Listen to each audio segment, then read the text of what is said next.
दोस्तों, इस वीडियो में आपका बहुत बहुत स्वागत है। दोस्तों, आज हम आपको जो घटना सुनाने जा रहे हैं ये घटना दीपक जी के साथ घटी थी। तो दोस्तों, शुरू करते हैं आज की कहानी। आगे की घटना दीपक जी के पॉइंट ऑफ व्यू से। दोस्तों, मेरा नाम दीपक है। वैसे तो आज मेरी उम्र 30 साल है, लेकिन यह घटना तब की है जब मैं 15 साल का था। मैं एक छोटे से गांव में रहता था। आसपास सिर्फ जंगलों और खेतों के सिवा कुछ भी नहीं था। मेरी बड़ी बहन की शादी पास के ही एक गांव में हुई थी। मेरे गांव से बहन के गांव की दूरी 6 से 7 किलोमीटर होगी। मैं अक्सर ही साइकिल से बहन के घर जाया करता था। उनके गांव जाने के 2 रास्ते थे। एक पक्का रास्ता जो कि दूर पड़ता था, एक कच्चा रास्ता था जो कि पास के एक गांव से होकर गुजरता था। गांव से निकलकर आगे का रास्ता खेतों और घनी झाड़ियों से गुजरता था, इसलिए उस रास्ते का इस्तेमाल लोग बहुत कम ही करते थे। एक दिन मैंने उसी कच्चे रास्ते से बहन के घर जाने का प्लान बनाया, क्योंकि उस रास्ते से बहन का गांव मुश्किल से 3 किलोमीटर ही पड़ता था। तो एक दिन मैं दोपहर का खाना खाकर बहन के घर जाने के लिए पैदल ही निकल पड़ा।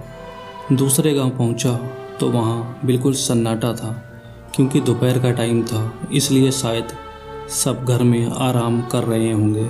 बस पालतू जानवर ही घरों के बाहर बंधे दिख रहे थे।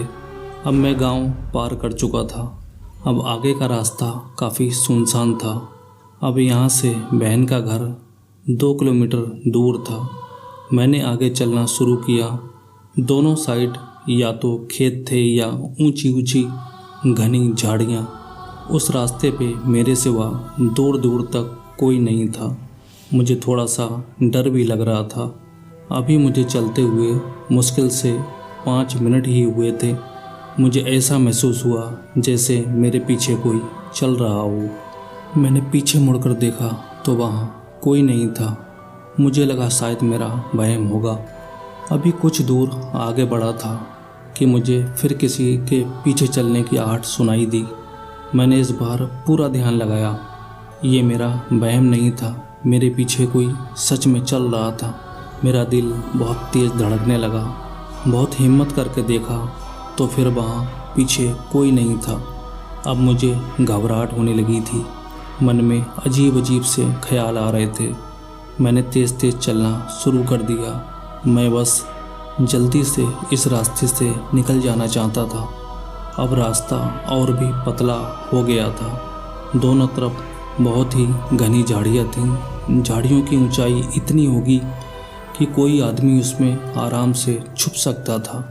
तब मैंने नोटिस किया कि मेरे साथ साथ कोई और भी उन झाड़ियों में चल रहा था। हिलते हुए पेड़ और उनमें होती सरसराहट साफ साफ बता रही थी कोई मेरे साथ साथ चल रहा है। ये सब देखकर मेरे जिस्म में सनसनाहट और कपकपी शुरू हो गई। मैं जितना भी तेज़ चलता, झाड़ियों में जो भी था वो भी उतना ही तेज़ चलता। जब मैं धीरे होता तो वो भी मेरे साथ साथ धीरे धीरे चलता। अब मैं बुरी तरह से फंस चुका था। कुछ समझ नहीं आ रहा था कि क्या करूं, कैसे यहाँ से बाहर निकलूं। फिर मैंने देखा झाड़ियों से आवाज़ आनी बिल्कुल बंद हो गई, लेकिन अब वो आवाज़ मेरे पीछे से आने लगी थी। मैं जितना आगे बढ़ रहा था उसके कदमों की आवाज़ मेरे और करीब आती जा रही थी। मेरे हाथ पैर कांप रहे थे। पीछे मुड़कर देखने की हिम्मत नहीं हो रही थी। भगवान को याद करके मैंने पीछे मुड़कर देखा तो मेरी चीख निकल गई, क्योंकि मेरे पीछे एक बहुत ही भयानक औरत थी। उसके फटे पुराने कपड़े, खुले बाल, उसकी आंखें एकदम लाल हो रही थीं। उसका चेहरा ऐसा लग रहा था मानो किसी ने जला दिया हो। अपने दोनों हाथ उठाकर मेरी तरफ ऐसे बढ़ रही थी जैसे मेरा गला पकड़ना चाह रही हो। मुझे उसको देखकर गर्मी में ठंड लगने लगी। मैं अपनी पूरी ताकत लगाकर वहाँ से भागता हूँ। वो मेरे पीछे बहुत ही भयानक हू हू की आवाज़ निकालते हुए मेरा पीछा कर रही थी। मैं बदहवासी में भागता हुआ सीधा अपनी बहन के घर जाकर बेहोश हो जाता हूँ। मुझे 2 घंटे बाद होश आता है। फिर मैंने जीजा जी और बहन को पूरा किस्सा बताया। तब जीजा जी ने मुझसे बोला, तुम्हें इस रास्ते से नहीं आना चाहिए था, क्योंकि ये घटना पहले भी कई लोगों के साथ हो चुकी है।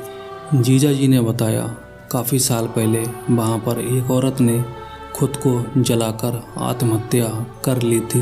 तब से उसकी आत्मा आने जाने वालों को परेशान करती है। दोस्तों, इस घटना के बारे में आपकी क्या राय है, हमें कमेंट करके ज़रूर बताएं। वीडियो अच्छा लगा हो तो लाइक करें, चैनल को सब्सक्राइब करें। मिलते हैं अगले वीडियो में। Take care.